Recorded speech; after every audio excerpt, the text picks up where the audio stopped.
Hello, my dear children. Today I'm going to read you a story called After the Storm. Have you got your listening ears on? Percy, the park-keeper, couldn't sleep. Outside his hut, a great storm was raging with thunder and lightning and pouring rain. Percy wasn't frightened by the thunder, and he loved to watch the lightning as it lit up the whole park. He didn't even mind the rain. But there was one thing that Percy didn't like. He didn't like the wind. It blew down fences in the park and ripped branches off the trees. He didn't like it one bit. Oh dear, he sighed as he watched from his window. The wind tugged at the trees, making them creak and groan. It looks like I'm going to be busy tomorrow. He pulled his pillow over his head and tried to get to sleep. Percy was up early in the morning. The wind had stopped and the sky was clear.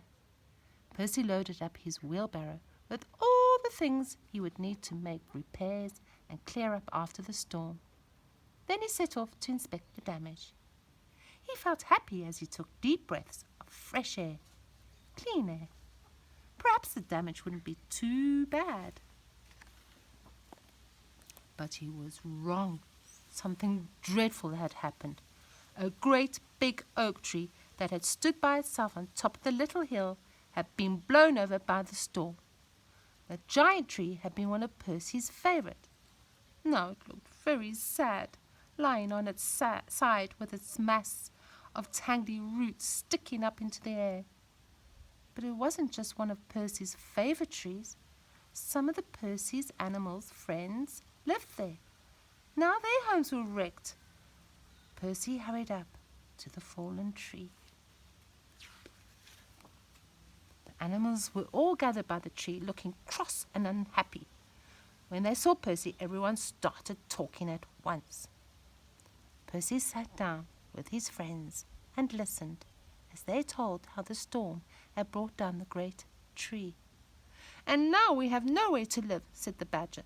"Some of us lived in the tree and some of us lived under it, but we're all homeless now." Some of the rabbits looked close to tears, and the fox was very sniffy. Percy passed him his handkerchief, and the fox blew his nose. Percy stood up. "Well, just have to find you somewhere else to live," he said. "Come on, everybody, jump into my wheelbarrow." The animals felt better now that Percy was with them. First, he took them to the pine wood, but nobody wanted to live there. "Too dark," squeaked the mouse. "Too gloomy," said the hedgehog. So Percy took them to the shrubbery, but nobody wanted to live in the shrubbery either. "No big trees," complained the squirrels. "No big roots," moaned the rabbits. "Never mind," said Percy. "We'll try across the stream." Percy began to push the heavy wheelbarrow over a little bridge that crossed the stream. But as he got to the middle of the bridge, two things happened. Percy stumbled, and the wheelbarrow decided to see what it would be like to be a boat. Splash! Suddenly, Percy and his friends found themselves drifting downstream to where the stream opened out into a lake. Percy stood up and looked around. "We'll have to paddle back to the shore," he said. But then something caught his eye. "No, wait," said Percy. "Let's paddle across to the other side of the lake. I have an idea." The animals looked puzzled. What was Percy up to? Slowly they paddled the wheelbarrow across the lake. "Here we are," said Percy. The squirrels jumped ashore and tied up the wheelbarrow to the roots of an enormous hollow tree that grew by the water's edge. "Now this is my plan," said Percy. Everyone gathered round as Percy explained his idea. "Is everybody clear?" And everyone nodded. "Then let's get to work."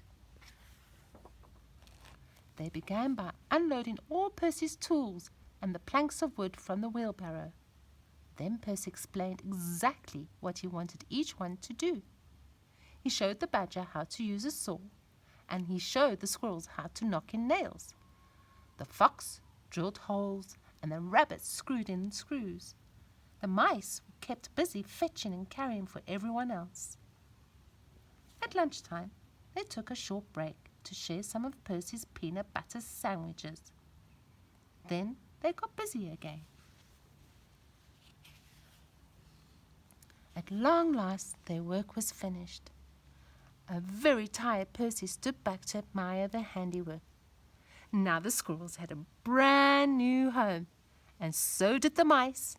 The rabbits had a new home, and so did the badger, and the fox, and the hedgehog. In fact, every one of Percy's friends had a fine new place to live.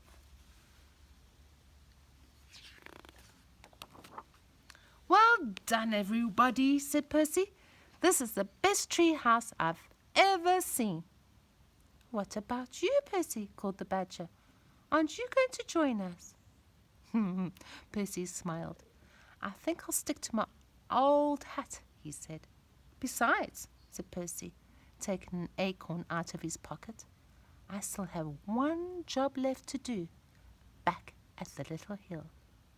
So Percy took his wheelbarrow and went back to the little hill where that old oak tree had fallen, and he planted the little acorn into the ground so that a new one would grow in its place.